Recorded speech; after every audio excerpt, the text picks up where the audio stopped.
বিশ্বনবী মুহাম্মদুর রাসূলুল্লাহ সাল্লাল্লাহু আলাইহি ওয়াসাল্লাম ইরশাদ করেন, যে ব্যক্তি সকাল বেলা তিনবার তেলাওয়াত করবে আউযু বিল্লাহিস সামিউল আলিম মিনাশ শাইতানির রাজিম, এরপরে সূরা হাশরের শেষ তিনটি আয়াত তেলাওয়াত করবে, রব্বুল আলামিন ওই ব্যক্তির জন্য ৭০,০০০ ফেরেশতা নিয়োগ দিবেন যারা সারা দিন ওই লোকের জন্য মাগফিরাতের দোয়া করবে। শুধু এখানেই শেষ নয়, বিশ্বনবী ফরমান ওয়া ইন মাতা ফি যালিকাল ইয়াউমি মাতা শাহীদান, ওই দিন যদি ওই ব্যক্তিটা ইন্তেকাল করে সে শহীদ হয়ে কিয়ামতের দিন আল্লাহর সামনে দাঁড়াবে। সকালবেলা যদি পড়েন তিনবার আউযু বিল্লাহি সামিউল আলিম মিনাশ শাইতানির রাজিম তিনবার পড়ে সূরা হাশরের শেষ তিন আয়াত যদি তেলাওয়াত করেন, তাহলে আপনার জন্য আল্লাহ তাআলা ৭০,০০০ ফেরেশতা নিয়োগ করবে। সারা দিন তারা আপনার জন্য মাগফিরাতের দোয়া করবে, আর ওই দিন ইন্তেকাল করলে আল্লাহ তাআলা শহীদ হিসেবে আপনাকে কিয়ামতের দিন দাঁড় করাবে। সুবহানাল্লাহ, এত আস্তে। আবার সন্ধ্যাবেলায় যদি পড়েন সারা রাতের জন্য ৭০,০০০ ফেরেশতা মাগফিরাতের দোয়া করবে, ওই রাতে মারা গেলে শাহাদাতের মৃত্যু নসিব হয়ে যাবে। এজন্য এই দোয়াটা পড়ার দরকার আছে না নাই? আযকারুস সাবাহি ওয়াল মাসা, সকাল সন্ধ্যার যে জিকির, এই জিকিরের অন্তর্ভুক্ত করে নেবেন এই ওয়াজিফাটা। যে হাদিসটা বর্ণনা করলাম সুনানে তিরমিজির হাদিস, যদিও হাদিসটা সনদের দিক থেকে দাঈফ, কিন্তু মুহাদ্দিসিনে ইকরাম বলেছেন যেহেতু এটা ফাযাইলুল আ'মালের হাদিস, এটা পড়ার ক্ষেত্রে কোনো নিষেধাজ্ঞা নাই, এটা পড়া যাবে। সো সকাল সন্ধ্যা যদি সুযোগ হয় এই ওয়াজিফাটা যেন আমরা পড়ি। এই তিনটি আয়াতের ভেতরে আল্লাহ তাআলা তার ১৪টি গুণবাচক নাম উল্লেখ করে দিয়েছেন। কয়টি? আওয়াজ করে বলেন তো, যারা শুনতে পেয়েছেন বলেন। এই তিনটি আয়াতের মধ্যে আল্লাহর কয়টি সুন্দর সুন্দর গুণবাচক নাম আছে বলেন তো? কয়টি? সবাই বলেন কয়টি? ১৪টি গুণবাচক নাম, চমৎকার চমৎকার নাম। যে নামগুলো যদি আমরা আজকে পড়ি, শুনি, জানি, আল্লাহ তাআলা সম্পর্কে ব্যাপক ধারণা, ইন ডেপথ, আমার রব সম্পর্কে ইন ডেপথ নলেজ নিয়ে আজকে আমরা ফিরতে পারবো ইনশাআল্লাহ। বলেন সবাই। আসুন আমরা আল্লাহ তাআলার এই চমৎকার চমৎকার ১৪টি নামের ব্যাখ্যা বিশ্লেষণ আজকের এই তাফসীর ময়দান থেকে জানি। প্রিয় ভাইরা, আল্লাহর অনেক সুন্দর সুন্দর নাম আছে, আমাদের উচিত এই নামগুলো দিয়ে আল্লাহকে ডাকা। ভাই, তোমরা যদি ড্রোন একেবারে আমার মাথার সামনে নিয়ে আসো তাইলে হবে? একটা নিরাপদ দূরত্বে রাখতে হবে, এই ড্রোনের সাউন্ড যেন আমি না পাই। সেফ জোনে থাকতে হবে, দূরে থাকো। সম্মানিত ভাইরা, আল্লাহ তাআলার চমৎকার চমৎকার অনেক নাম আছে যেগুলো আল্লাহ তাআলা কোরআনে উল্লেখ করেছেন। আল্লাহর আসল নাম হচ্ছে আল্লাহ। আসল নাম কি? সবাই বলুন, আসল নাম কি? কি মাঝখানে কি সমস্যা? এই ভাই যদি না দাঁড়ায়, ওই যে মহিলা প্যান্ডেলের বোনরা তো দেখবে না। ভাই আপনি একটু বসেন, মাঝে মাঝে একটু দাঁড়াবেন। ঠিক আছে, ঠিক আছে, হ্যাঁ হয়েছে। আল্লাহ তাআলার আসল নাম হচ্ছে আল্লাহ। আওয়াজ করে আল্লাহর একটা ডাক দেন, বলেন আল্লাহ। মন থেকে, হৃদয়ের গহীন থেকে, হৃদয় নিংড়ানো মনের সবটুকুন ভালোবাসাকে উজাড় করে দিয়ে আল্লাহর নামটা জপেন তো, পড়েন তো আল্লাহ। কেমন লাগে? ভালো লাগে? এর চেয়ে সুন্দর মধুমাখা নাম, জাদুমাখা নাম আর আছে? দু একজন বলছে নাই। আওয়াজ করে বলেন, এর চেয়ে সুন্দর নাম আর আছে? আল্লাহ নাম যতই জপি ততই মধুর লাগে, নামে এত জাদু থাকে কে জানি তো আগে। আল্লাহ নাম যতই জপি, ও নাম জপে প্রিয়তম, ও নামে জপে মজনু সম, ওই নামে পাপিয়া গাহে হৃদয় গোলাপে বাগে। আল্লাহ নাম যতই জপি। আল্লাহু আকবার। এত মধুর নাম আর দ্বিতীয়টা নাই, যতই জপি ততই ভাল লাগে, ঠিক কিনা বলেন? এজন্য রব্বুল আলামিন বলেন, ওয়ালিল্লাহিল আসমাউল হুসনা ফাদউহু বিহা ওয়া যারুল্লাযীনা ইউলহিদুনা ফি আসমাই সায়ুজজাউনা মা কানু ইয়ামালুন।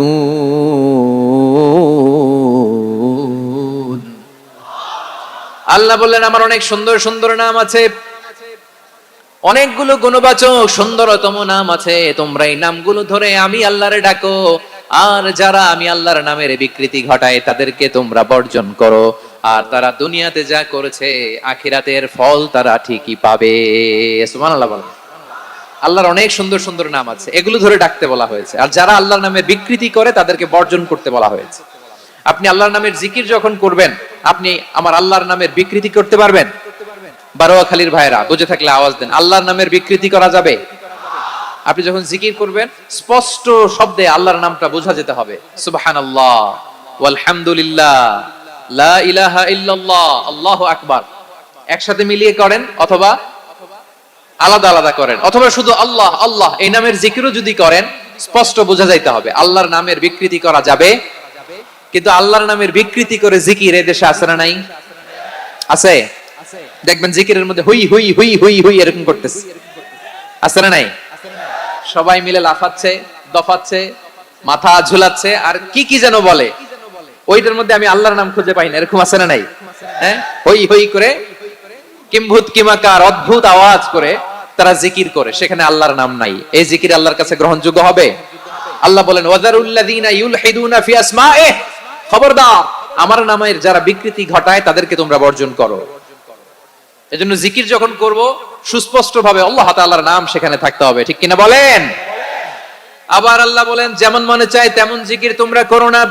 ফাযকুরুল্লাহা কামা আল্লামাকুম মা লাম তাকুনু তা'লামুন, তোমরা জানতে না, আল্লাহ তোমাদের জানিয়েছেন কেমন করে আল্লাহর নামের জিকির করতে হয়, যেমন আল্লাহ শিখিয়েছেন তেমন করে আল্লাহরে ডাকো, ঠিক কিনা বলেন?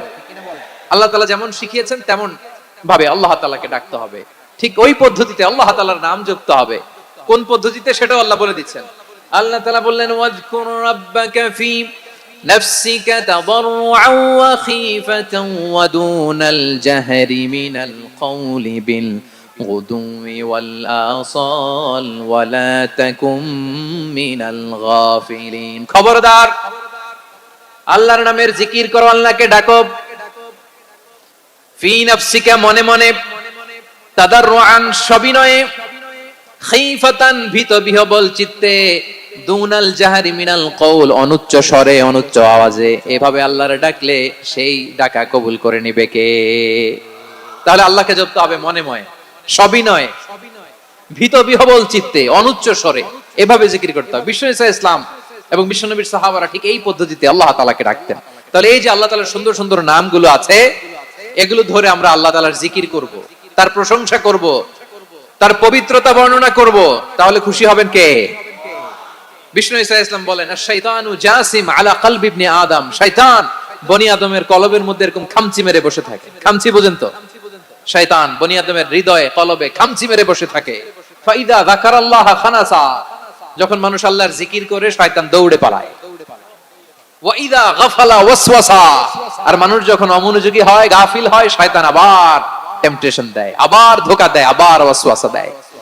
এজন্য বিশ্বনবী বলতেন লা ইয়াজালু লিসানুকা রাতবান মিন যিকিরিল্লাহ, সব সময় প্রতি মুহূর্তে সর্বক্ষণে তোমার জিহ্বাটা আল্লাহর জিকির দিয়ে ভিজা রাখবা, আল্লাহর জিকির দিয়ে সিক্ত রাখবা, তাহলে কবুল করবে কে? সবাই পড়েন সুবহানাল্লাহ, আলহামদুলিল্লাহ, লা ইলাহা, সুবহানাল্লাহ, আলহামদুলিল্লাহ, লা ইলাহা ইল্লাল্লাহ, লা ইলাহা ইল্লাল্লাহু মুহাম্মাদুর রাসূলুল্লাহ সাল্লাল্লাহু আলাইহি ওয়াসাল্লাম। প্রিয় ভাইরা, আল্লাহ তাআলার অনেকগুলো নাম আছে। আল্লাহ তাআলার এই নামগুলো ধরে তার নাম আমাদের ডাকতে হবে, জপতে হবে। বিষ্ণু ঈসা ইসলাম বলেন ইন্না লিল্লাহি 99 ইসমান মিআতান ইল্লা ওয়াহিদা, আল্লাহর রয়েছে 99টা নাম, এক কম 100। এক কম, আমরা বাংলায় বলি না যে এক কম 100, মানে আসলে কয়টা? 99টা। বিশ্বনবী বলেন আল্লাহর 99টা নাম আছে, মিআতান ইল্লা ওয়াহিদা, এক কম 100। মান আহসাহা দাখালাল জান্নাহ, যে ব্যক্তি 99 নাম মুখস্থ করে তার সিনার ভেতরে রাখবে, আল্লাহ তাআলা তাকে জান্নাত দিয়ে ধন্য করে দেবে।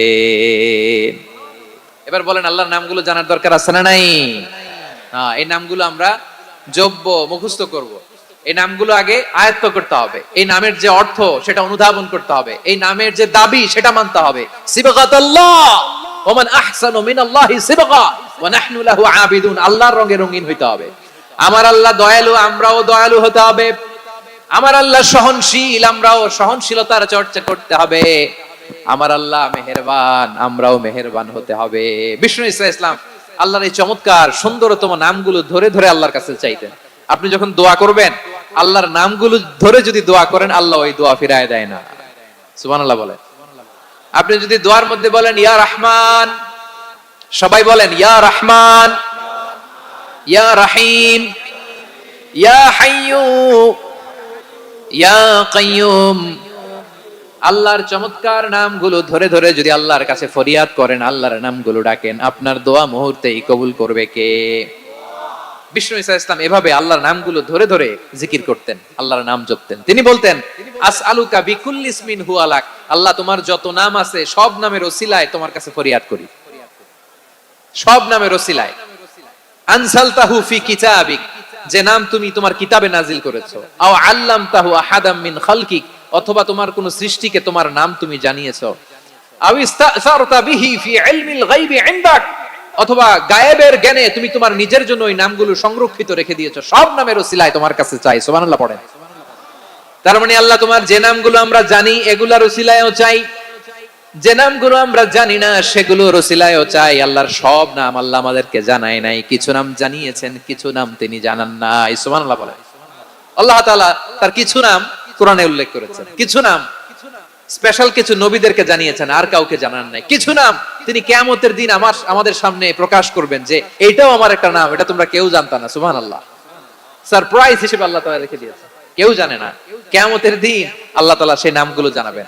আর কিছু নাম আছে সেই নামগুলো আল্লাহ কোরআনেও বলে নাই, কোন নবীরেও জানায় নাই, কিয়ামতের দিনও সারপ্রাইজ হিসেবেও জানাবে না। ওই নামগুলো স্বয়ং খোদ আল্লাহ ছাড়া কেউ জানে না। এজন্য বিশ্বনবী দোয়ার সময় বলতেন, আল্লাহ তোমার যে নামগুলো জানি, যে নামগুলো জানি না, সব নামের বরকতে তোমার দরবারে চাই, সব নামের ওসিলায় তোমার কাছে ফরিয়াদ করি। সুবহানাল্লাহ বলেন। তাহলে সূরা হাশরের মধ্যে আমরা আল্লাহর মোট কয়টা নাম পাবো দেখি, মনে আছে কিনা? হ্যাঁ, কয়টা? আওয়াজ করে বলেন কয়টা? মাশাআল্লাহ। এই 14টা শোনার আগ্রহ আছে? এই দুই একজন যে ওঠা বসা করতেছেন, এই ডাস্টে তো ডাস্ট অ্যালার্জি হয়ে যাবে, ধুলাবালিতে। আসার সময় তো অনেক ধুলা খাওয়াইছেন আমার এই জায়গায়। একটু শান্ত হয়ে বসেন, আমরা শান্ত হয়ে বসি, অল্প কিছু সময় কিছু কথা আলোকপাত করব, তারপর আমরা বিদায় নিব। উঠবো না, কেউ দাঁড়াবো না, উঠবো না। সেই গতকাল থেকে, গত রাত থেকে আমি দেখেছি তো আপনাদের কাণ্ড কারখানা, ভিডিওতে দেখেছি, কাঁথা বালিশ নিয়ে গত রাতে চলে আসছে। তো অনেক কষ্ট করে অনেক সময় অপেক্ষা করেছেন, আর অল্প কিছু কয়েক মিনিট আপনারা বসেন, আমরা একসাথে বিদায় নিব ইনশাআল্লাহ। তাহলে প্রিয় বারুয়াখালী বাসী, বলেন তো সূরা হাশরের শেষ 3 আয়াতে আল্লাহর কয়টা নামের দেখা মিলবে? সবাই আসুন আমরা শুরু করে দিই। আল্লাহ তাআলা বলছেন হুয়াল্লাহুল্লাযী লা ইলাহা ইল্লা হুয়া আলিমুল গায়বি ওয়াশ শাহাদাতি হুয়ার রহমানুর রহিম। আল্লাহ বলেন হুয়াল্লাহ, তিনি হলেন আল্লাহ। আল্লাযী লা ইলাহা ইল্লা হু, তিনি ছাড়া কোনো ইলাহ নাই। আছে নাকি? বারুয়াখালীবাসী আওয়াজ করে বলেন তো দেখি, আমাদের ইলাহ কয়জন? আর জোরে বলেন। একজন হইলে ভালো না বেশি হইলে ভালো? ওয়া ইলাহুকুম ইলাহু ওয়াহিদুন লা ইলাহা ইল্লা হুয়ার রহমানুর রহিম। আল্লাহ বলেন তোমাদের ইলাহ হলো একজন, তিনি ছাড়া কোনো ইলাহ নেই, তিনি দয়াময়, তিনি মেহেরবান। ইলাহ যদি একজন না হয়ে দুইজন হতো, ঝামেলা আছে না নাই? লাউ কানা ফীহিমা আলিহাতুন ইল্লাল্লাহু লাফাসাদাতা, আকাশ এবং জমিনের মধ্যে ইলাহ একজন না হয়ে যদি মাত্র দুইজন হতো, আকাশ জমিন ভেঙে খান খান হয়ে যেত। ঠিক কিনা বলেন? দুইজন ইলাহ হইলে খান খান হয়ে যেত। আমাদের রব একজন হইলে ভালো না বেশি হইলে ভালো? কথা বুঝতেছেন? আরে একজনেরই তো মন জোগায় চলতে পারি না, ঠিক কিনা? হ্যাঁ, একজন, তিনি যে আদেশগুলো দিয়েছেন আমাদের দুর্বলতার কারণে আমরা তো পারি না। যদি 10 জন হইতো, ওই 10 জনের হ্যাপি করতে পারতাম, তাদেরকে স্যাটিসফাই করা যেত এত সহজে। 10 জনের 10 নিয়ম থাকতো। একজন বলতো আমার সেজদা দিবি সকালে, আরেকজন বলবে আমার জন্য নামাজ পড়বি 3 বার, আরেকজন বলবে আমার জন্য যাকাত দিবি এতবার, আরেকজন বলতো আমার জন্য কুরবানি দিবা এতবার। তাহলে আমাদের জন্য কঠিন হয়ে যেত, ঠিক কিনা? যদি ইলা একজন না হয়ে একাধিক হতো, একজন বলতো না আমি মহাবিশ্ব এভাবে চালাবো, আরেকজন বলতো না আমার মন চায় এভাবে, আমি এভাবে চালাবো, একজন বলতো সূর্য আমি পূর্ব দিকে উঠাবো, আরেকজন বলতো না আমি দক্ষিণ দিকে উঠাবো, আরেকজন বলবে না আমি উত্তর দিকে উঠাবো, এরকম আছে না নাই? ঝামেলা লেগে যেত। এজন্য বেশি রব হইলে আমাদের জন্য ঝামেলা, খোদা বেশি হইলে আমাদের লস। একজন হওয়াতে আমরা বেঁচে গেছি। বারোয়াখালীবাসী আওয়াজ করে না, কথা বলে না। রব খোদা একজন হওয়াতে আমাদের সুবিধা হয়েছে না? এজন্য আল্লাহ বলেন লা ইলাহা ইল্লাহু, তিনি ছাড়া তোমাদের কোনো ইলাহ নাই, তিনি একজন। লা ইলাহা ইল্লাহু আলিমুল গায়বি ওয়াশ শাহাদা, তিনি প্রকাশ্যের মালিক অপ্রকাশ্যের মালিক। তিনি যেটা ওপেন এটাও জানেন, যেটা গোপন সিক্রেট ওইটাও জানেন। আলিমুল গায়বি ওয়াশ শাহাদা, তিনি গায়েবের মালিক, গায়েবের জ্ঞানী, যেটা দেখা যায় না, অদৃশ্য, জানা নাই, এটাও তিনি জানেন। এগুলো জানতে তার কোনো মাধ্যমের প্রয়োজন হয় না। অতীতে কি হয়েছে, বর্তমানে কি চলছে, ভবিষ্যতে কি হবে, সব তার জ্ঞানের ভেতরে আছে না নাই? এজন্য আল্লাহ বললেন আলিমুল গায়বি ওয়াশ শাহাদা, তিনি গায়েবের জ্ঞান রাখেন, তিনি দৃশ্য জগতের জ্ঞান রাখেন, তিনি প্রকাশ্য জগতের জ্ঞান রাখেন, তিনি গোপন জগতের জ্ঞান রাখেন। তার কাছে কোনো কিছু গোপন নাই, ঠিক কিনা বলেন? হুয়ার রহমানুর রহিম, তিনি হলেন দয়াময়, তিনি হলেন মেহেরবান। এই যে শুরু হলো 14 নামের প্রথম দুইটা, আর রহমান আর রহিম। হুয়ার রহমানুর রহিম, তিনি হলেন the most gracious, the most merciful, তিনি দয়াময়, তিনি অতিশয় মেহেরবান। সুবহানাল্লাহ বলেন। তার দয়ার কোনো শেষ নাই, তার মায়ার কোনো শেষ নাই। আল্লাহ, তাহলে 14টা নামের মধ্যে কয়টা পাইলাম? একটা কি? আর রহমান। বারোয়াখালীবাসী বুঝে থাকলে আওয়াজ করে বলেন, প্রথমটা কি? 2 নাম্বার আর রহিম। আওয়াজ করে বলেন 2 নাম্বার। আওয়াজ করে সবাই গলা ছেড়ে দিয়ে উত্তর দেন তো, প্রথম নামটা কি? দ্বিতীয় নামটা? আর রহিম।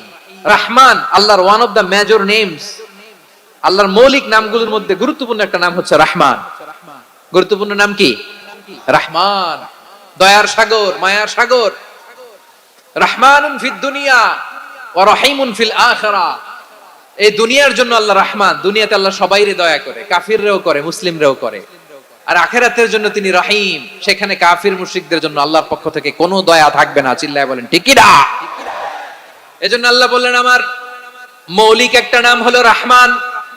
আল্লাহর পরে অন্য কোন নাম দিয়ে যদি তোমরা আমার নাম প্রকাশ করতে চাও, জপতে চাও, ডাকতে চাও, তোমরা রহমান নামে ডাকো। রব্বুল আলামিন ইরশাদ করেন কুলিদ আল্লাহ আও ইদউর রহমান আইয়াম্মা তাদউ ফালাহুল আসমাউল হুসনা, আমাকে আল্লাহ নামে ডাকো কিংবা আমি আল্লাহকে রহমান নামে ডাকো, যে নামেই ডাকো না কেন আমার আছে অনেকগুলো সুন্দর সুন্দর নাম। যে নামেই ডাকো আমি শুনি, ডাকলেই আমি সাড়া দেই, সকালে ডাকলেও সাড়া দেই, দুপুরে ডাকলেও সাড়া দেই, মাঝ রাতেও যদি আমরা বিপদে পড়ি ডাকলে আমাদের ডাকে সাড়া দেয় কে? সবাই বলুন তো, সাড়া দেয় কে? আবার বিশ্বনবী যখন মক্কায় দাওয়াত দিচ্ছিলেন, তিনি মাঝে মাঝে আল্লাহর নাম বলছিলেন, মাঝে মাঝে তিনি রহমান নাম বলছিলেন। যখন তিনি বললেন ওয়াইদা কিলা লাহুম উসজুদু লিররহমানি ক্বালু ওয়ামার রহমান, বিশ্বনবী মক্কায় যখন মক্কার কাফিরদেরকে, কুরাইশদেরকে বলল তোমরা রহমানকে সিজদা দাও, রহমানের ইবাদত করো, রহমানের জন্য সিজদায় লুটিয়ে পড়ো। মক্কাবাসী বলে রহমান আবার কে? রহমান রে তো চিনি না। রহমান কে? আল্লাহ চিনি, রহমান চিনি না। মক্কাবাসী কি বলে? কারে চিনে? আল্লাহরে চিনে। কারে চিনে না? রহমান কে তো চিনি না। রহমান আবার কোথা থেকে আসলো? কে Rahman? Who is this Rahman? যখন তারা বলে রহমান রে চিনি না, আল্লাহর গায়রতে আঘাত লেগেছে। আল্লাহ বলে রহমান রে চিনো না, না তাদেরকে চিনানোর জন্য আল্লাহ 78 আয়াত বিশিষ্ট আর রহমান নামে কোরআনে একটা সূরা নাযিল করেছেন।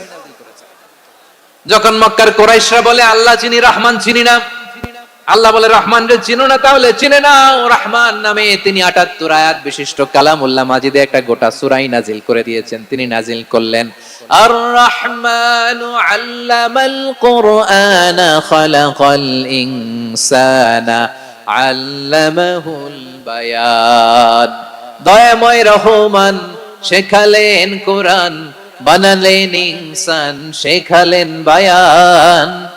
দয়াময় রহমান শেখালেন কোরআন, বানালেন ইনসান শেখালেন বায়ান।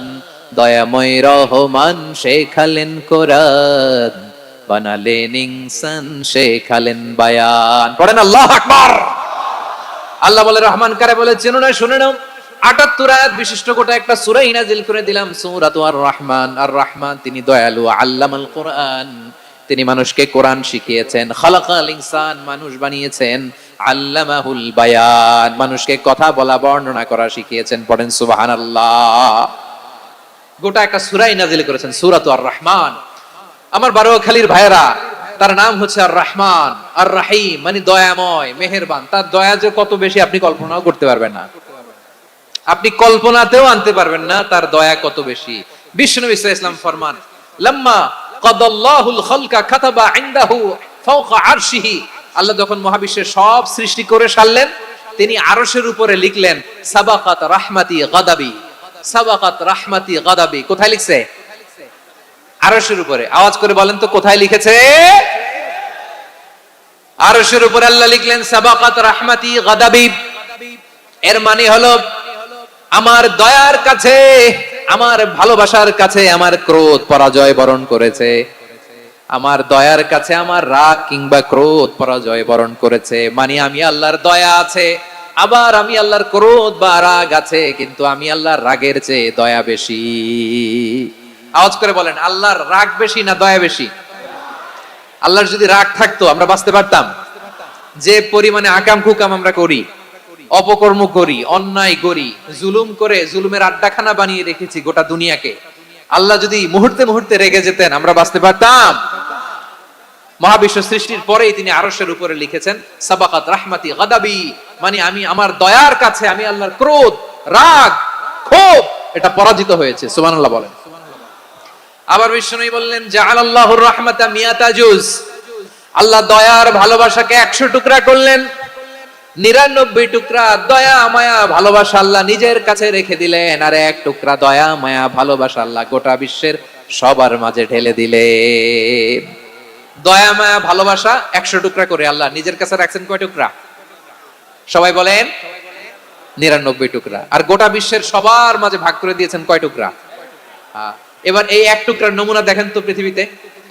স্বামী স্ত্রীর জন্য কত ভালোবাসা, বন্ধু বন্ধুর জন্য কত ভালোবাসা, গার্লফ্রেন্ড বয়ফ্রেন্ডের জন্য গলায় ফাঁস লাগায় আছে না নাই? এই এখন গলার আওয়াজ বাড়ছে ইয়াংদের।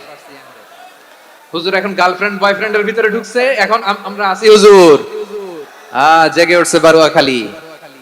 দেখেন এই তো কয়েকদিন আগেই তো, কত বছরের 12 না কত বছরের এক মেয়ে, কত বছর? 11। ওই দেখেন সব মুখস্থ দুষ্টগুলার, আর কিছু মুখস্থ না থাকলে এগুলো মুখস্থ। 11 বছরের, তার কি বলবো, তরুণীও তো না, কিশোরী। এই কিশোরী ভালোবাসার টানে বাপ মা থুইয়া চলে গেছে কোথায়? দেখেন ভালোবাসারে আল্লাহ 100 টুকরা করেছেন, 99 টুকরা ভালোবাসা আল্লাহ নিজের জন্য রেখেছেন, 1 টুকরা আমাদের সবাইকে ভাগ করে দিয়েছেন। যত পাখি আছে পৃথিবীতে, যত মাছ আছে, যত প্রাণী আছে, যত মানুষ আছে, যত জিন আছে, আমরা সবাই মিলে পেয়েছি ভালোবাসার কয় টুকরা? আর আরশে আজিমের অধিপতি আল্লাহ, তিনি তার কাছে ভালোবাসা রেখে দিয়েছেন কয় টুকরা? তাহলে এবার আওয়াজ করে বলেন, আল্লাহর রাগ বেশি নাকি দয়া বেশি? আল্লাহ তুমি দয়ার সাগর রহমানুর রহিম, তোমার দয়ায় পূর্ণ আমার সারা নিশিদিন। সবাই পড়েন, আল্লাহ তুমি দয়ার সাগর রহমানুর রহিম, তোমার দয়ায় পূর্ণ আমার সারা নিশিদিন। আল্লাহু আকবার। আল্লাহ বলেন রাহমাতি ওয়াসিয়াত কুল্লা শাই, গোটা বিশ্বের সব জায়গায় আমি আল্লাহর রহমত বিস্তৃত, এমন কোন জায়গা নাই যেখানে আমি আল্লাহর রহমত নাই। ঠিক কি না বলেন? এমন কোন জায়গা নাই আমি আল্লাহর রহমত নাই। আমি আল্লাহর রহমত ছাড়া গাছের একটা পাতা নড়ে না, আমি আল্লাহর দয়ার রহমত ছাড়া গাছের একটা পাতা পড়ে না, আমি আল্লাহর দয়ার রহমত ছাড়া আকাশ থেকে 1 ফোঁটা বৃষ্টি ঝরে না। তিনি হলেন রহমান, তিনি হলেন রাহিম। ঠিক কিনা বলে? আল্লাহরে চিনতেছেন? আলোচনার বিষয় কি? আসুন আমাদের রবকে চিনি। তিনি হলেন আর রহমান, তিনি হলেন আর রাহিম। তার দয়ার কোনো শেষ নাই, তার মায়ার কোনো শেষ নাই। বনি ইসরাইলের এক লোক 500 বছর আল্লাহর ইবাদত করেছে। কয় বছর? কোথায় জানেন? সাগরের মাঝখানে এক পাহাড়, ওই পাহাড়ের উপরে বসে 500 বছর টানা আল্লাহর ইবাদত। দিনে আর রাতে একবার করে নিচে নামতেন। সেখানে আল্লাহ তাআলা পাথরের ভেতর থেকে তার জন্য মিঠা পানির ব্যবস্থা করে দিয়েছেন, আর একটা ডালিম গাছের ব্যবস্থা করে দিয়েছেন। সকালে নামলে একটা টসটসে ডালিম, রাতে নামলে টসটসে ডালিম। এগুলো খেয়ে খেয়ে 500 বছর সে আল্লাহর ইবাদত করেছে। আর সে আল্লাহর কাছে বলেছে, আল্লাহ আমি যখন মারা যাব সেজদারত অবস্থায় যেন মারা যাই। ঠিকই আল্লাহ সেজদারত অবস্থায় সাইয়েদনা আজরাইলকে পাঠিয়ে দিলেন। সেজদারত অবস্থায় লোকটা মারা গেল। 500 বছর ইবাদতের পরে আল্লাহর দরবারে কিয়ামতের কঠিন ময়দানে যখন লোকটা হাজির হয়ে যাবে, আল্লাহ বলবেন আদখিলু আবদি আল জান্নাতা বিরহমাতি, আমার বান্দাকে আমার দয়া, আমার ভালোবাসা দিয়ে জান্নাতে ঢুকায়া দাও। 500 বছর ইবাদত করছে তো আমার দয়ায় আমার বান্দারে জান্নাত দাও। এই বান্দা বলে বালবি আমালি, আল্লাহ তোমার দয়া লাগবে কেন? আমি আমার আমল দিয়ে জান্নাতে যেতে চাই। কি দিয়ে? কথা বুঝে নাই বোধহয়। আল্লাহর এই বান্দা কি দিয়ে জান্নাতে ঢুকতে চায়? আমল দিয়ে। আল্লাহ বলছে আমার দয়ায় আমার বান্দারা জান্নাতে নিয়ে যাও। ফেরেশতারা এ বলে আল্লাহ তোমার দয়া লাগবে কেন? সেজদা তো কম দেই নাই, জিকির করতে করতে 500 বছর শেষ করে দিলাম, আবার তোমার দয়া লাগবে? আমি তো আমার আমলেই জান্নাতে যেতে পারি। আল্লাহ বলবেন তাই, ঠিক আছে, আমি চাইলাম দয়া দিয়ে জান্নাত দিব, তুমি চাইলে আমল দিয়ে ঢুকবা, ঠিক আছে, তোমার আমল আর আমার যে দয়া দুইটার একটু মাপ দেই। তোমার 500 বছরের ইবাদত এক পাল্লায় রাখো। আর আল্লাহ বললেন আমি যে দয়া করে এই দুনিয়ার নাজ নেয়ামত বিউটি সৌন্দর্য দেখার জন্য তোমার দুটা চোখ দিয়েছিলাম, দুটা নয় একটা চোখ আরেক পাল্লায় রাখো। রাখা হবে, দেখা যাবে ওই 500 বছরের ইবাদত হালকা হয়েছে আর মুহূর্তের মধ্যে আল্লাহর দেয়া একটা চোখের নেয়ামত ভারী হয়ে গিয়েছে। আল্লাহ বলবেন তোমার কথা মতো মাপ দেয়া হলো, এবার ফলাফল দেখো, হিসাব বলে তুমি এখন জাহান্নামে যাবা। Go to the hell fire, যাও এবার জাহান্নামে যাও। মাপ জোখে যখন আসছো আমার সাথে হিসাব ক্যালকুলেশন, যাও তুমি এবার জাহান্নামে যাবা। এবার লোকটা কাচুমাচু করে বলে আল্লাহ আমি বুঝি নাই, আল্লাহ আমি বুঝতে পারি নাই, খেয়াল করি নাই, তুমি আমারে ক্ষমা করো, তুমি আমারে মাফ করো। ও আল্লাহ এবার আমি টের পেয়েছি, এবার আমি বুঝতে পেরেছি তোমার দয়া ছাড়া দুনিয়ায় কেউ জান্নাতে যেতে পারবে না, কেউ পারবে না। আল্লাহ বললেন ওরে গোলাম তুই তো কিছুই ছিলি না, অস্তিত্বহীনতা থেকে তোরে অস্তিত্বে আনলো কে?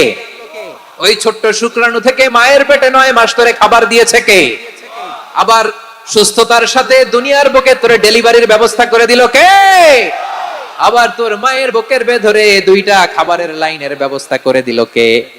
আবার তোকে শৈশব পেরিয়ে কৈশোর পেরিয়ে তারুণ্য, তারপরে যৌবন, এগুলো দান করলো কে? তার চেয়েও বড় কথা, পাহাড়ের মাঝখানে সাগরের মাঝখানে 500 বছর ইবাদত করার শক্তি তোর গায়ে দিয়েছে কে? এই সাগরের মধ্যে লোনা পানি, লবণের পানি মুখে দেয়া যায় না, সেখান থেকে আমি পাহাড়ের ভেতর থেকে মিঠা পানির ব্যবস্থা করে দিলাম। ওই জায়গায় তোরে রিজিকের বন্দোবস্ত করলো কে? সকাল বিকাল 2 বেলা টসটসে ডালিম খাওয়ার ব্যবস্থা করে দিল কে? তোর আবদার ছিল আল্লাহ আপনি আমারে সেজদারত অবস্থায় রুহু কবজ করবেন, তোর শেষ আবদারটাও পূরণ করেছে কে? ও গোলাম আমার রহমতের তুলনায়, আমার নেয়ামতের তুলনায় তোর 500 বছরের ইবাদতের কোনো ওজনই হবে না। গোটা বিশ্বের কেউ কোনোদিন আমার জান্নাতে ঢুকতে পারবে না আমি আল্লাহর দয়া ছাড়া। হুয়ার রহমানুর রহিম, তিনি দয়াময়, তিনি মেহেরবান। জিবরাইল আলাইহিস সালাম বিশ্বনবীর এই লম্বা হাদিসটা যখন শোনালেন, আমি যা যা বলছি এটা বিশাল এক হাদিসের অনুবাদ। বললেন ইয়া মুহাম্মদ এই দুনিয়ার সবটাই চলে আল্লাহর রহমত দিয়ে। হাদিসের শেষ কথা, সব চলে আল্লাহর কি দিয়ে? তখন বিশ্বনবী সাহাবাদের বললেন ও সাহাবারা শোনো, আল্লাহর জান্নাতে কেউ কোনোদিন প্রবেশ করতে পারবে না তার রহমত ছাড়া। সাহাবারা বললেন ইয়া রাসূলুল্লাহ আপনিও না, আপনিও কি আল্লাহর রহমত ছাড়া প্রবেশ করতে পারবেন না? বিশ্বনবী বললেন না আমিও না, আমি বিশ্বনবীও আল্লাহর জান্নাতে আল্লাহর রহমত ছাড়া ঢুকতে পারবে না, তবে কিয়ামতের দিন আল্লাহর রহমত আমার চারদিকে বেষ্টনী দিয়ে থাকবে। আল্লাহ নিজের পরিচয় দিয়ে বললেন আলিমুল গায়বি ওয়াশ শাহাদাতি হুয়ার রহমানুর রহিম, আমি হলাম রহমান, আমি রহিম। আল্লাহরে চিনছেন? ও বারোখালীর ভাইয়েরা আপনার রবকে চিনতে পারতেছেন? তিনি দয়ার সাগর, তিনি মায়ার সাগর। তার দয়ার সাগর যে কত বড় আপনার কল্পনাতেও নাই। এজন্য আপনার পাপ যত বড় হোক, অন্যায় যত বড় হোক, অপরাধ যত বড় হোক, আপনার জুলুম যত বড় হোক, আল্লাহর রহমান নামের দরিয়া তার চাইতেও বড়। আল্লাহ বললেন কুল ইয়া ইবাদিয়াল্লাযীনা আসরাফু আলা আনফুসিহিম লা তাকনাতু মির রাহমাতিল্লাহ ইন্নাল্লাহা ইয়াগফিরুয যুনুবা জামিআ ইন্নাহু হুয়াল গফুরুর রহিম। ও আমার গুনাহগার বান্দারা শোনো, জুলুম করেছো, ভুল করেছো, অন্যায় করেছো, আল্লাহর রহমত থেকে নিরাশ হয়ো না। আমরা বিশ্বাসীরা কশিনকালে আল্লাহর রহমত থেকে নিরাশ হব না, ঠিক কিনা বলেন? আল্লাহর রহমত থেকে নিরাশ হবেন? ভুল করে ফেলছেন, আরে ভুল তো সবাই করে, পাপ হইছে, আরে পাপ তো সবার আছে, আমরা সবাই পাপী, সবাই পাপী।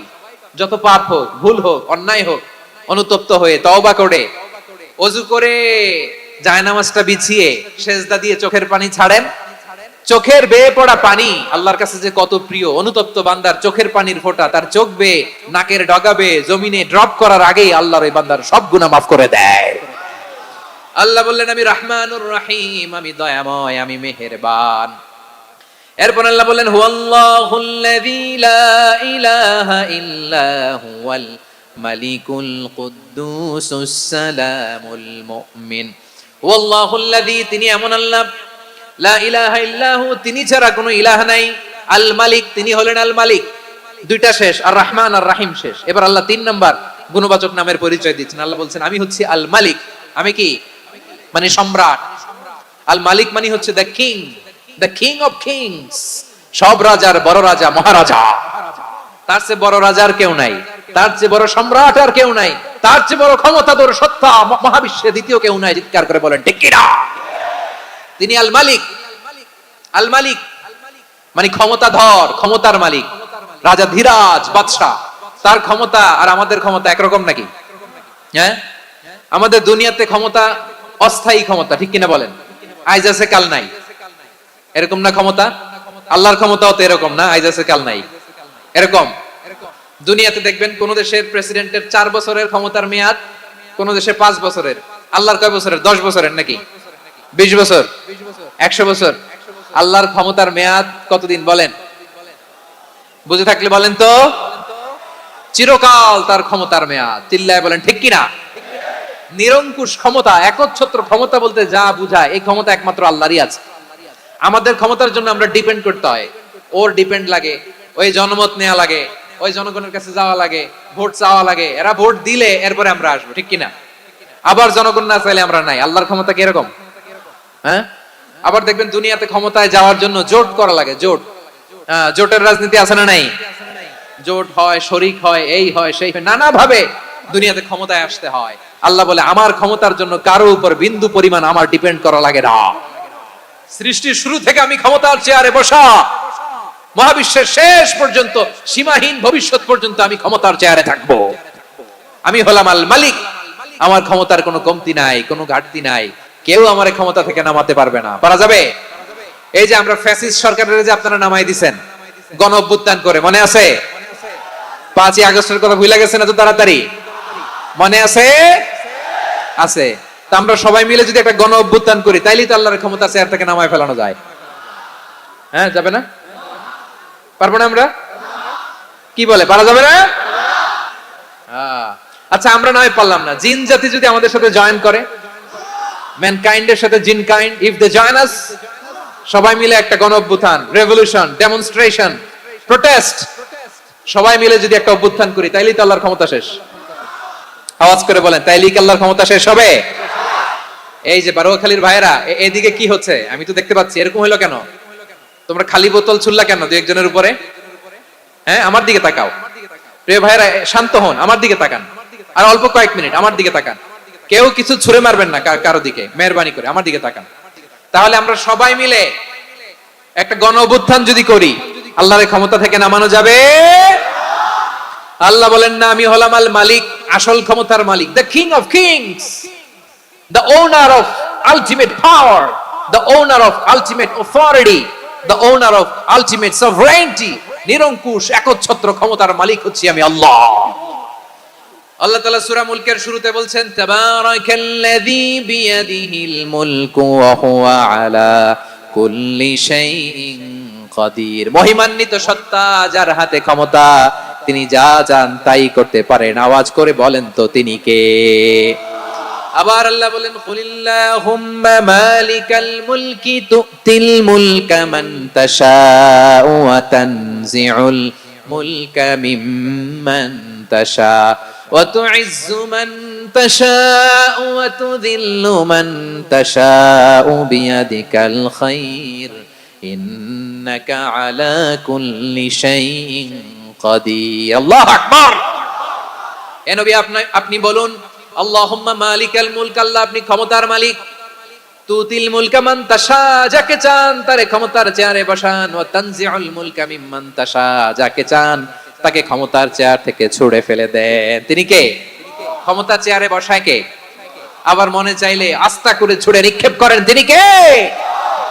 আবার আল্লাহ বললেন ওয়ালাম ইয়াকুল্লাহু শারীকুন ফিল মুলকি, আমার ক্ষমতায় কোনো শরীক নাই, কোনো জোট নাই, কোনো পার্টনার নাই, কোনো অংশীদার নাই। আবার আমি চলে গেলে আমার ক্ষমতার দাবিদারও কেউ নাই। আল্লাহু আকবার। এই দুনিয়াতে রাজা মারা গেলে পরে রাজা কে হয়? রাজার ছেলে রাজা, ঠিক কিনা বলেন? আল্লাহ চলে গেলে আরেকজন বসবে নাকি এরকম? তার ক্ষমতার সাথে দুনিয়ার ক্ষমতার কোনো মিলই নাই। এজন্য তিনি তার নাম দিয়েছেন আল মালিক। আল মালিক, the owner of power, the owner of ultimate power and sovereignty, the king of kings, সব রাজার বড় রাজা, মহারাজা আল মালিক, তিনি হচ্ছেন আল্লাহ। চিৎকার করে বলেন ঠিক কিনা? তিনি আসল ক্ষমতার অধিকারী। দুনিয়াতে যে আমরা ক্ষমতা নিয়ে কামড়াকামড়ি করি, মারামারি করি, কিয়ামতের দিন আল্লাহ জিজ্ঞেস করবেন কই তোদের ক্ষমতা আজকে বল। কিয়ামতের সময় সব মানুষগুলো যখন ইন্তেকাল করবে, সব জিনেরা যখন ইন্তেকাল করবে, সব ফেরেশতারা যখন ইন্তেকাল করবে, বাকি থাকবে মালাকুল মাউত। মালাকুল মাউত এসে বলবে আল্লাহ আপনার কথা মতো সবাই শেষ, মানুষগুলো নাই, জিনগুলো নাই, আমার সতীর্থ ফেরেশতাগুলো নাই, মহাবিশ্বের কেউ নাই। আল্লাহ বলে এখন কে আছে? মালাকুল মাউত বলবে আল্লাহ তুমি আছো আর আমি। তুমি তো আল হাইয়্যু আল কাইয়্যুম, অবিনশ্বর, শাশ্বত, চিরঞ্জীব, কোনদিন মরবা না, তুমি আছো আর তোমার গোলাম আমি আছি আজরাইল। মহাবিশ্বে কয়জন আছে মাত্র? জোরে বলেন। এক হচ্ছেন আর হচ্ছে মালাকুল মাউত। আল্লাহ তুমি আছো আমি আছি। আল্লাহ বলবে ঠিক আছে এবার তোমার মরণের পালা, মুত ইয়া মালাকাল মাউত, হে মৃত্যুর ফেরেশতা তুমি মরো। মালাকুল মাউত আল্লাহর আদেশ বাস্তবায়ন করতে যে বিকট একটা চিৎকার দিয়ে মৃত্যুবরণ করবে। ওই চিৎকার দুনিয়ার মানুষেরা, চিৎকারের আওয়াজ যদি দুনিয়ার মানুষেরা শুনতে পেত, দুনিয়ার মানুষের প্রত্যেকের কানের পর্দা ফেটে মুহূর্তের মধ্যে সব লাশ হয়ে জমিনে পড়ে রইত। ভয়ঙ্কর চিৎকার দিয়ে মালাকুল মাউত বিদায় নেবে, কেউ নাই। এবার বলেন তো মহাবিশ্বে মহাশূন্য কেউ নাই, উপরে নিচে সামনে পেছনে ডানে বায়ে কোন সত্তা, কোন জীবিত সত্তার আছে? একজন ছাড়া, তিনি কে? কুল্লু মান আলাইহা ফানি ওয়া ইয়াবকা ওয়াজহু রাব্বিকা যুল জালালি ওয়াল ইকরাম। পড়েন ফাবিআইয়ি আলাই রাব্বিকুমা তুকাজ্জিবান। কেউ থাকবে না একজন ছাড়া, একজন ছাড়া। এই ড্রোন দেখে হাত নাড়ালে হবে? আমার দিকে তাকাইতে হবে, কথা শুনতে হবে। মহাবিশ্বে কেউ নাই, একজন সত্তা ছাড়া। আওয়াজ করে বলেন তিনি কে? এবার আল্লাহ ডেকে বলবেন লিমানিল মুলকুল ইয়াউম, লিমানিল মুলকুল ইয়াউম, ক্ষমতা কার? Who belongs the kingdom today, who belongs the power authority today, who belongs the sovereignty today. আজকে ক্ষমতা কার? দুনিয়াতে ক্ষমতা নিয়ে এত কামড়াকামড়ি, দুনিয়াতে জান নিয়ে এত মারামারি, এত অত্যাচার, এত রক্তপাত, এত ব্লাডশেড, আজকে বলো তো ক্ষমতা কার? কার ক্ষমতা? মহাশূন্যে কোনো আওয়াজ নাই, শুধু আমার রবই বলবেন লিমানিল মুলকুল ইয়াউম, আজকে ক্ষমতা কার? কোনো আওয়াজ নাই, উত্তর দেওয়ার মতো জীবিত কোনো সত্তা নাই, ফলে কেউ উত্তর দিতে পারবে না। আল্লাহ নিজেই প্রশ্নের উত্তর দিয়ে বলবেন লিল্লাহিল ওয়াহিদিল কাহ্হার, একচ্ছত্র অধিপতি, ক্ষমতার মালিক আল্লাহ ছাড়া কারোর জন্য কোনো ক্ষমতা নাই। চিল্লায় বলেন ঠিক কি না? তাহলে আর রহমান আর রাহিমের পরে আমরা জানলাম আমার আল্লাহর আরেকটা সুন্দর গুণবাচক নাম হচ্ছে আল মালিক। কি নাম? আল মালিক মানে দ্য কিং, রাজাধিরাজ, সব রাজার বড় রাজা, মহারাজা।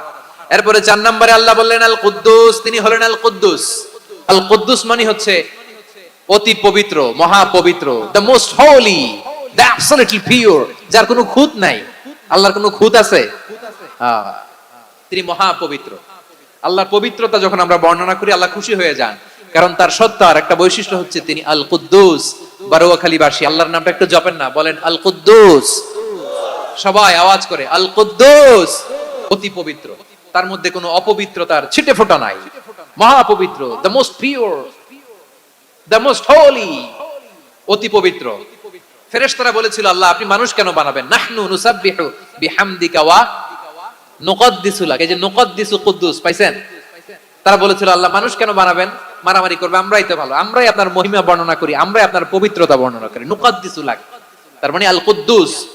আবার আমার নবী বিশ্ব নবী যখন সিজদায় লুটিয়ে পড়তেন, আম্মা জানা এসে বলেন আমরা তো সিজদার মধ্যে সুবহান রাব্বিয়াল আলা বলেই শেষ, কিন্তু বিশ্ব নবী তাহাজ্জুদের নামাজে, নফল নামাজে, সুন্নত নামাজে তিনবার সুবহান রাব্বিয়াল আলা তাসবিহ পড়ার পরে তিনি পড়তেন সুবহুন কুদ্দুসুন রাব্বুল মালাইকাতি ওয়ার রূহ। সুবহ কুদ্দুস রাব্বুল মালাইকাতি ওয়ার রূহ। সিজদায় লুটিয়ে পড়ে বিশ্বনবী এই দোয়াটা পড়তেন নফল নামাজে, সুন্নাত নামাজে কিংবা তাহাজ্জুদের নামাজে। সুবহান রাব্বিয়াল আলার পরে কি পড়তেন? সুবহুন, আওয়াজ করে বলেন সুবহুন কুদ্দুসুন রাব্বুল মালাইকাতি ওয়ার রূহ। মানে আল্লাহ আপনি প্রশংসিত, আল্লাহ আপনি অতি পবিত্র, আপনি সব ফেরেশতা কুলের রব, ফেরেশতাদের সরদার জিবরাইলের রব। সুবহানাল্লাহ। আজকে থেকে পড়বেন সিজদায়? হ্যাঁ, বারোয়াখালীবাসী পড়বেন নাকি হুজুর নামাজে তো পড়ি না? হ্যাঁ, এরকম নফল নামাজে, তাহাজ্জুদের নামাজে, সুন্নত নামাজে সিজদার যে তাসবিহ সুবহান রাব্বিয়াল আলা তিনবার পড়ার পরে আমার ভাইয়েরা, মহিলা প্যান্ডেলে আমার যে মায়েরা বোনেরা আছে, আজকে তো রেকর্ড হয়ে যাবে, কালকেই ভিডিও পেয়ে যাবেন। তিনবার সুবহান রাব্বিয়াল আলা পড়ার পরে পড়বেন সুবহুন কুদ্দুসুন রাব্বুল মালাইকাতি ওয়ার রূহ। পড়বেন তো ইনশাআল্লাহ? আবার বিশ্বনবী বলেন ইন্নাল্লাহা তাইয়্যিব লা ইয়াকবালু ইল্লা তাইয়্যিবা। আল্লাহ পবিত্র, পবিত্রতা ছাড়া তিনি কিছু গ্রহণ করেন না, অপবিত্র কোনো কিছু আল্লাহ গ্রহণ করে না। অনেকে আছে ঘুষ খায়, সুদ খায়, অন্যায় অপরাধ চাঁদাবাজি যা আছে সব করে, হারাম টাকা, হারাম উপার্জন। এই হারাম উপার্জন দিয়ে আবার মসজিদ বানায়, আছে না নাই? ইনকাম সবটাই হারাম, ওইটা দিয়ে আবার এতিমখানা বানায়, আছে না নাই? আছে। ওইটা আল্লাহ কবুল করবে না, কারণ আল্লাহ নিজে পবিত্র, পবিত্র না হলে কিছুই অ্যাকসেপ্ট করেন না। সুবহানাল্লাহ পড়েন। তাহলে বুঝলাম তিনি আল কুদ্দুস মানে অতি পবিত্র। এরপরে আল্লাহ বলেন আমি হচ্ছি আসসালাম। আওয়াজ করে বলেন আসসালাম। আসসালাম মানে হচ্ছে শান্তির আধার। সালাম মানে কি? শান্তির আধার, যার কাছ থেকে শান্তি আসে, দ্য সোর্স অফ পিস। তিনি শান্তির আধার। এজন্য আমরা একে অপরের সাথে দেখা হলে কি বলি? সালাম। কি বলি? সালাম সালাম হাজার সালাম সকল শহীদ স্মরণে আমার হৃদয় রেখে যেতে চাই তাদের স্মৃতির চরণে। সবাই বলেন সালাম সালাম হাজার সালাম সকল শহীদ স্মরণে আমার হৃদয় রেখে যেতে চাই তাদের স্মৃতির চরণে। পড়েন আমিন। আমরা সকল ভাষা শহীদ, সকল মুক্তিযোদ্ধা তাদের জন্য দোয়া করি, এবং 24-এর ছাত্র নাগরিক অভ্যুত্থানে যারা শাহাদাতের সর্বোচ্চ নাজরানা পেশ করে এই নতুন ভোরের বাংলাদেশ আমাদেরকে উপহার দিয়েছে, তাদের জন্য আল্লাহর কাছে দোয়া করি। সবাই বলেন আমিন। আমার প্রিয় বারোয়াখালীবাসী, আপনারা কি ক্লান্ত হয়ে গেছেন? কষ্ট হচ্ছে? তাহলে দু চারজন দাঁড়াচ্ছেন কেন? এই যে দু একজন যে বোতল ছুঁড়ে মারছো, তোমাদেরকে কি আমি দেখি নাই মনে করছো? এই বোতল ছুঁড়ে মারলা কেন? বসো বসো। হ্যাঁ, মেহেরবানি করে বসবেন, মেহেরবানি করে বসবেন। সবাই আওয়াজ করে তাকবীর পড়ুন, লিল্লাহে তাকবীর। এই আপনাদের গলার আওয়াজ। এতগুলো মানুষ তাকবীর পড়লে এতটুকু আওয়াজ হয় আমি বিশ্বাস করি না। আওয়াজ করে পড়েন সবাই, লিল্লাহে তাকবীর, লিল্লাহে তাকবীর, লিল্লাহে তাকবীর। আল্লাহর একটা নাম হচ্ছে আসসালাম, মানে হচ্ছে শান্তির আধার, দ্য সোর্স অফ পিস। শান্তি দেওয়ার মালিক কে? এজন্য শান্তি চাইবো কার কাছে? আল্লাহ তুমি আমার দেশটাকে শান্তিময় করো, বলেন আমিন। আল্লাহ তুমি আমাদের পরিবারের শান্তি নসিব করো, বলেন আমিন। আল্লাহ আমাদের জীবনটাকে তুমি শান্তিময় করো, পড়েন আমিন। এজন্য বিশ্বনবী সালাম ফিরানোর পরে 3 বার পড়তেন আস্তাগফিরুল্লাহ, আস্তাগফিরুল্লাহ, আস্তাগফিরুল্লাহ। এরপরে বিশ্বনবী পড়তেন আল্লাহুম্মা আনতাস সালাম ওয়া মিনকাস সালাম তাবারাকতা রাব্বানা ইয়া যাল জালালি ওয়াল ইকরাম। ও আল্লাহ, আপনি শান্তির আধার, আপনার কাছ থেকে শান্তি আসে, আপনি বরকতময়। এই দোয়াটা পড়েন আপনারা? সালাম ফিরানোর পরে পড়েন না? পড়বেন আজকে থেকে। আল্লাহুম্মা আনতাস সালাম ওয়া মিনকাস সালাম তাবারাকতা ইয়া যাল জালালি ওয়াল ইকরাম। আবার জান্নাতের আরেকটা নাম হচ্ছে দারুস সালাম, মানে শান্তির ঘর। জান্নাতের আরেকটা নাম কি? দারুস সালাম। ওই দারুস সালামে আমরা যেতে চাই কি চাই না? আমরা ওই জান্নাতের অধিবাসী হতে চাই কি চাই না? এই বারোয়াখালীর ঐতিহাসিক তাফসীরুল কোরআনের ময়দানে আমরা যেমনি একত্রিত হলাম, আল্লাহর জান্নাতেও যেন আমরা এভাবে একত্রিত হতে পারি। আল্লাহ তুমি কবুল করো, আওয়াজ করে পড়েন আমিন। সালামের পরে আল্লাহ বললেন আল মুমিন। আমার আরেকটা নাম হচ্ছে আল মুমিন। আল মুমিন মানে হচ্ছে নিরাপত্তা দানকারী। আমাদের নিরাপত্তা দেয় কে? নাকি পুলিশ বাহিনী, নাকি বিজিবি, র‍্যাব, সেনাবাহিনী, হ্যাঁ, নাকি এই যে ফায়ার সার্ভিস? কারা নিরাপত্তা দেয়? আজকের এই প্রোগ্রামের জন্য আমাদের ফায়ার সার্ভিসের ভাইরা অনেক কাজ করেছেন, আমি শুনেছি। ভাইরা স্পেশালি দোয়া চেয়েছেন এবং তাদের একটা সুনাম আছে বাংলাদেশে। জীবনের ঝুঁকি নিয়ে ফায়ার সার্ভিস বাহিনী তারা বিপন্ন মানবতাকে রক্ষা করে, ঠিক কিনা বলেন? আমি ভাইদের জন্য দোয়া করি, এই ফায়ার সার্ভিস ইউনিটকে, এই ডিপার্টমেন্টকে আল্লাহ তাআলা তুমি কবুল করো। ওনারা আমাদের শৃঙ্খলা, শান্তি শৃঙ্খলা, সিকিউরিটি এনশিওর করেন, কিন্তু আসল নিরাপত্তা দেওয়ার মালিক কে? অনেক সময় এরকম হয় না যে অনেক সিকিউরিটি দিয়ে রাখছে, কিন্তু স্নাইপার দিয়ে এমন ভাবে গুলি করছে একেবারে বড় সাহেবের মাথায় যে গুলি লাগছে, আছে না নাই? এখন সবাই মিলে বডিগার্ডের ধরে, যাই বেটা বডিগার্ড, এত টাকা দিয়ে বডিগার্ড রাখছি, আমাদের স্যারের মাথায় গুলি লাগলো কিভাবে? তো বডিগার্ড বলে আপনার স্যারের বডি তো আছে, এই যে বডি নিয়ে যান। আমি তো রুহু গার্ড না, রুহু গার্ড হচ্ছে একজন, চিল্লায় বলেন তিনি কে?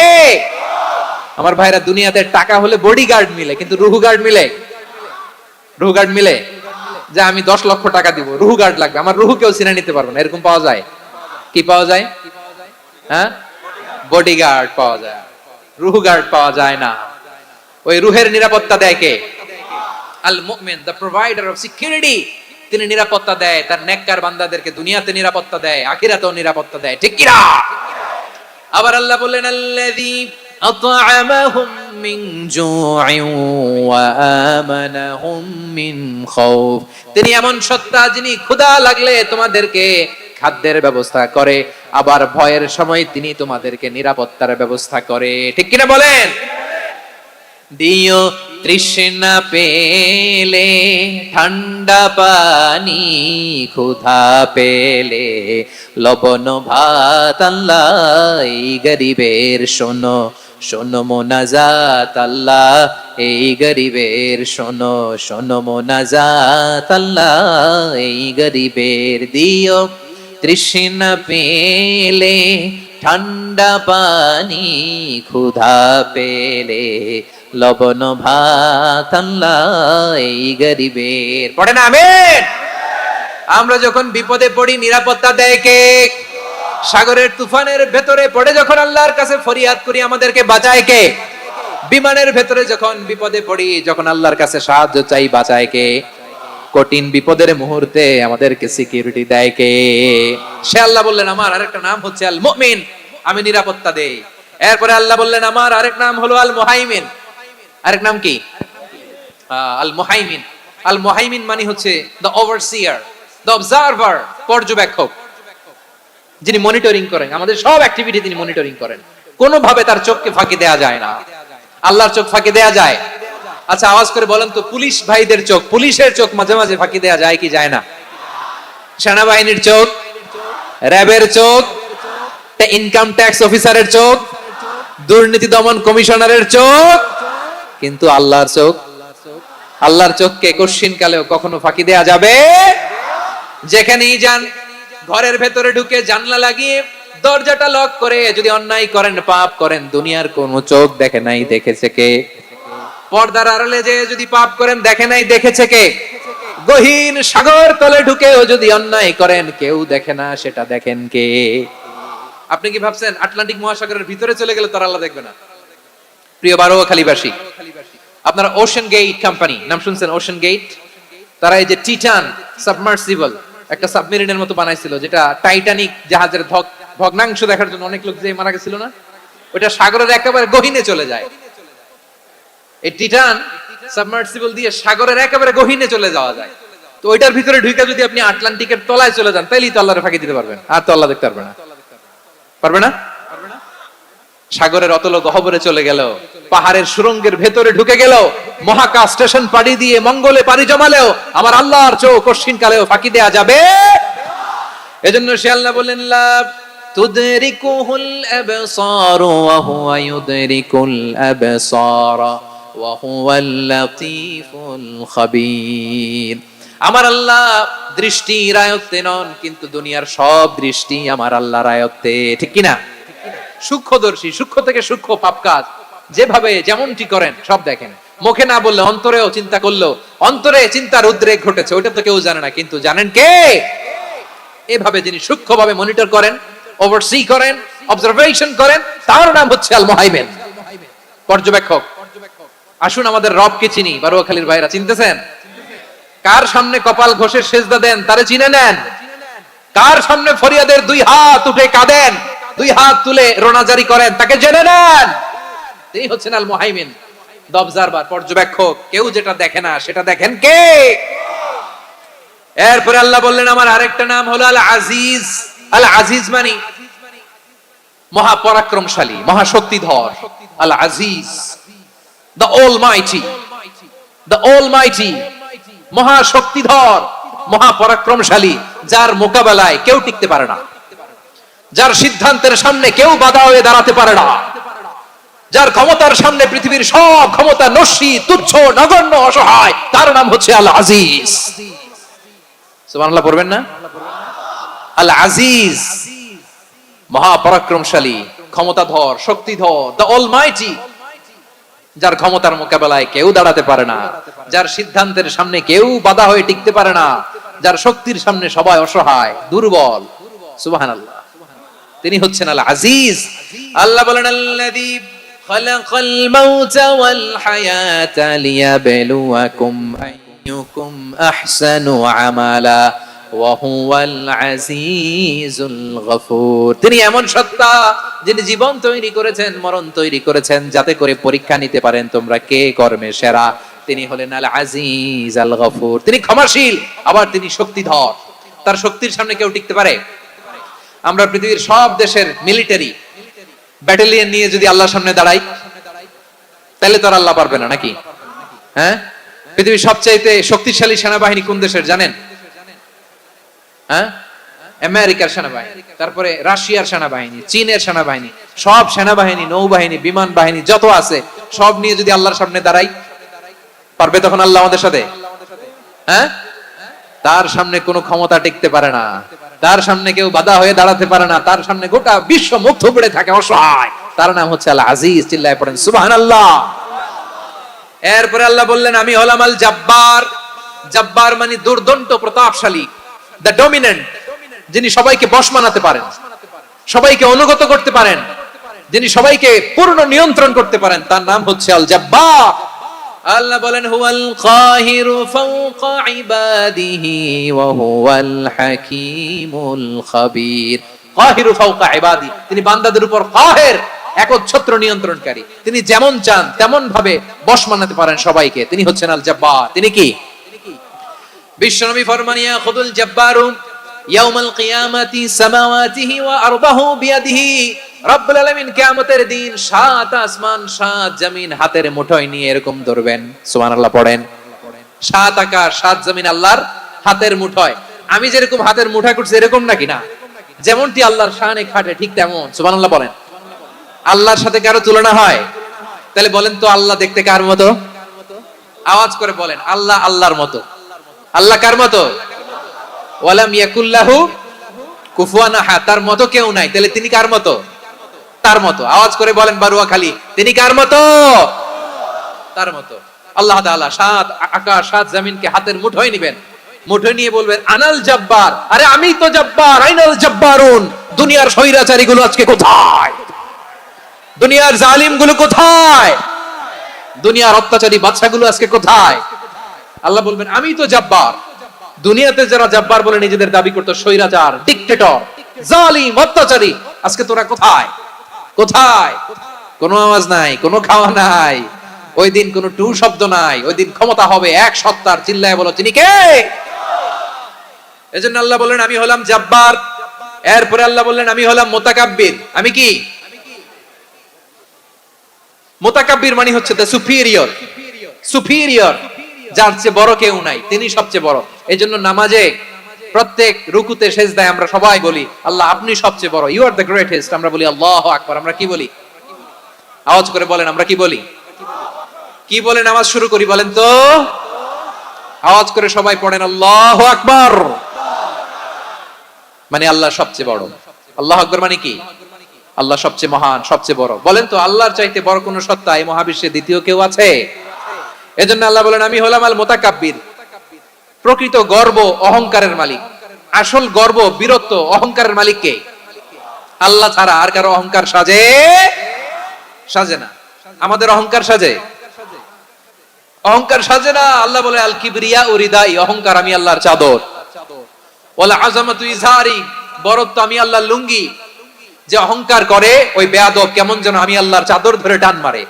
আর যে আমি আল্লাহর চাদর ধরে টান মারার স্পর্ধা করে আলকাইতুহু ফিন্নার ফালা উবালি, ওরে আমি জাহান্নামে নিক্ষেপ করব, আই ডোন্ট কেয়ার, ওরে আমি জাহান্নামে ফেলি।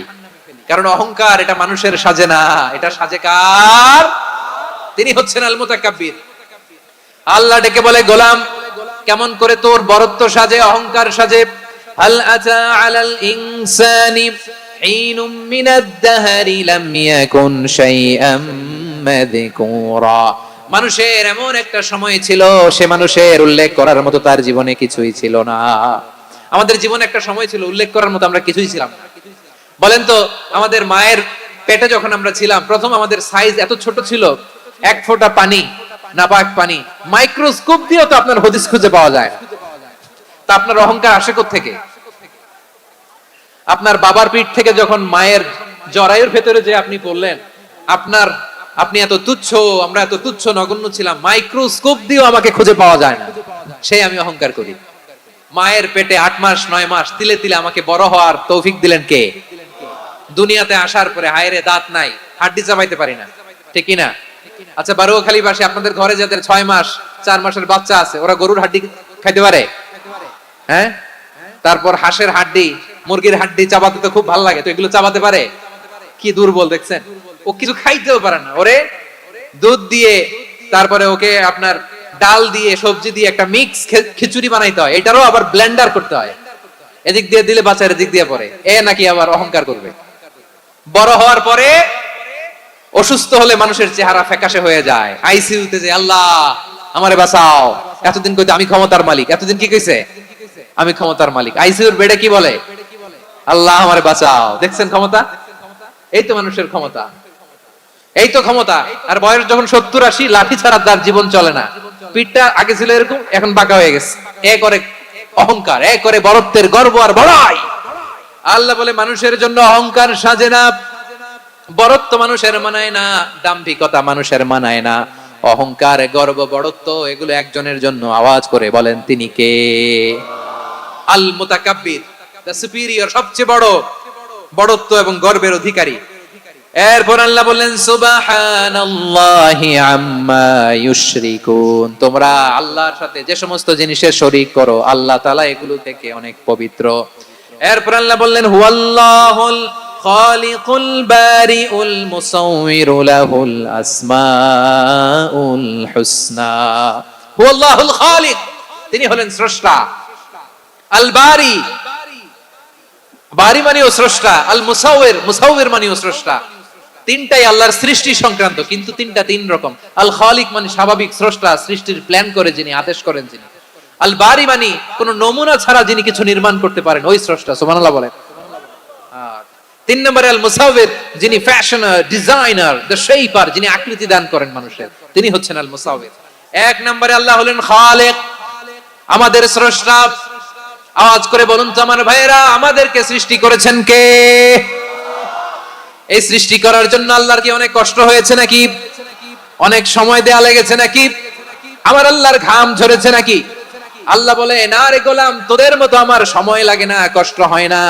আমি কোন বলতে দেরি হয়, ফায়াকুন হতে দেরি হয় না। সুবহানাল্লাহ। ইন্নামা আমরুহু ইযা আরাদা শাইআন আন ইয়াকুলা লাহু কুন ফায়াকুন। আল্লাহর যখন কিছু করার ইচ্ছা জাগে, ইচ্ছা করেন, তিনি বলেন হও, মুহূর্তেই হয়ে যায়। হও, বি ইট ওয়াজ, বি ইট ওয়াজ। হও, হও বলতে দেরি, হতে দেরি হয়। আওয়াজ করে বলেন, হও বলতে দেরি কিন্তু হতে দেরি হয়।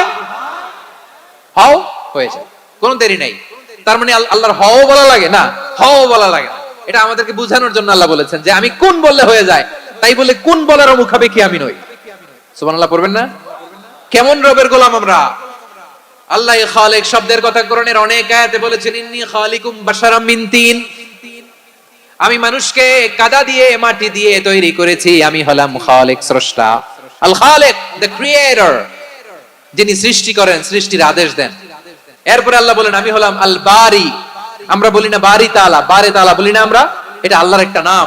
আল বারি মানে যিনি পূর্বের কোনো নমুনা ছাড়া নতুন করে উদ্ভাবন করতে পারেন। সুবহানাল্লাহ বলেন। আচ্ছা, দুনিয়াতে আমরা কিছু বানাতে হলে পূর্বের নমুনা দেখার দরকার আছে না নাই? কোন একটা কিছু ডিজাইন করতে গেলে মানুষ কি করে? আগের ডিজাইনটা দেখে, আগের একটা ডেমো দেখে, ঠিক কিনা বলেন? তো আল্লাহ তো আগের একটা নমুনা দেখে আমাদেরকে বানাইছে, তাই না? আমাদেরকে বানানোর আগে আল্লাহর কাছে কোনো নমুনা ছিল না, অস্তিত্বহীন থেকে তিনি আমাদেরকে অস্তিত্বে এনেছেন। নমুনা ছাড়া যিনি কিছু তৈরি করতে পারেন তাকে আরবিতে বলে আল বারি, দা ইনভেন্টর, উদ্ভাবক। কিছুই ছিল না, ওইটা থেকে যিনি তৈরি করেন তিনি বারি। ফাতুবু ইলা বারিইকুম, তোমাদের ওই রবের কাছে ফিরে যাও। তাহলে সৃষ্টি সংক্রান্ত আল্লাহর এক নম্বর নাম আল খালিক, আওয়াজ করে বলেন আল খালিক। দুই নম্বরে আল বারি, আওয়াজ করে বলেন আল বারি। তিন নম্বরে আল্লাহ বললেন আমি হলাম আল মুসাওয়ির, আমি আকৃতি দানকারী, the fashioner, the designer, the shaper. আল্লাহ তাআলা আমাদের আকৃতি দান করেন। আমাদের দেহাবয়বের আকৃতি দান করেছেন কে? আমাদের কেউ সাদা, কেউ শ্যামলা, কেউ ফর্সা, কেউ লম্বা, কেউ খাটো, কেউ বেটে, কেউ মোটা, আছে না নাই? আমাদের কেউ নারী, আমাদের কেউ পুরুষ, আবার আমাদের কেউ হিজড়া। এটা বানালেন কে? আওয়াজ করে বলুন তো, এই ডিসিশন মেকিংটা করেছেন কে? এর নাম হচ্ছে আল মুসাওয়ির, the designer, the fashioner, the shaper. তিনি শেপ দেন। মায়ের পেটে থাকতে আমাদের কার কণ্ঠস্বর কেমন হবে, কার ডিএনএ, আমাদের দেহে যে সেলের মধ্যে যে ডিএনএ থাকে, ডাইঅক্সিরিবোনিউক্লিক অ্যাসিড, এটা দিয়ে আমাদের ফিচার গুলো ডিফাইন হয়। এটা কার কণ্ঠ কেমন, কার চেহারা কেমন, কার স্কিন কালার কেমন, এটা ডিসাইড করেছেন কে? আওয়াজ করে বলেন কে? সে আল্লাহ বলছেন হুয়াল্লাযী ইউসাউইরুকুম ফিল আরহামি কাইফা ইয়াশা লা ইলাহা ইল্লা হুয়াল আজিজুল হাকীম। তিনি এমন সত্তা যিনি মায়ের পেটে থাকতেই তোমাদের চেহারার আকৃতি দিয়েছেন, যেমন চেয়েছেন তেমন দিয়েছেন। তিনি কে? আপনার চেহারার ডিজাইন করছে কে? আমারটা ডিজাইন করছে কে? নাকি আমরা করছি? এই ক্ষমতা আল্লাহ আমাদের হাতে দিছে, নিজের হাতে রেখে দিছে। সুবহানাল্লাহ পড়েন। আবার সূরা ইনফিতার আল্লাহ বলছেন আল্লাযী খালাকাকা ফাসাওয়াকা ফাআদালাকা ফি আই সূরাতিন মা শাআ রাক্কাবাক। তিনি এমন সত্তা যিনি তোমাদের সৃষ্টি করেছেন, এই সৃষ্টিকে সুবিন্যস্ত করেছেন, সুষম করেছেন, যেমন চেয়েছেন তেমন আকৃতিতে তোমাদেরকে তিনি দুনিয়ায় পাঠিয়েছেন। সুবহানাল্লাহ। তাহলে আকৃতি দান করেন কে? আল্লাহর এই নামটা হচ্ছে আল মুসাওয়ির, মানে আকৃতি দানকারী। প্রিয় ভাইরা, আকৃতি দেওয়া আমাদের কাজ না, আকৃতি দেন আল্লাহ। এজন্য কারো আকৃতি নিয়ে কখনো বাজে মন্তব্য করা যাবে? আমার বড়ুয়াখালীর ভাইরা আওয়াজ করে আমার সাথে বলুন, কারো আকৃতি নিয়ে বাজে মন্তব্য করবেন? কমেন্টে সরাসরি কাউরে বলবেন তুই লম্বুর ঘরের লম্বু, তুই মোটুর ঘরের মোটু, তুই চিকনার ঘরের চিকনা, তোর নাক চ্যাপটা, তুই খাটো, তুই এইটা সেইটা বলবেন? কথা কয় না, বলবেন? কারো আকৃতি নিয়ে ব্যঙ্গ করা যাবে? এটার ইংরেজিতে বলে বডি শেমিং। কি বলে? Body shaming. এটা হারাম।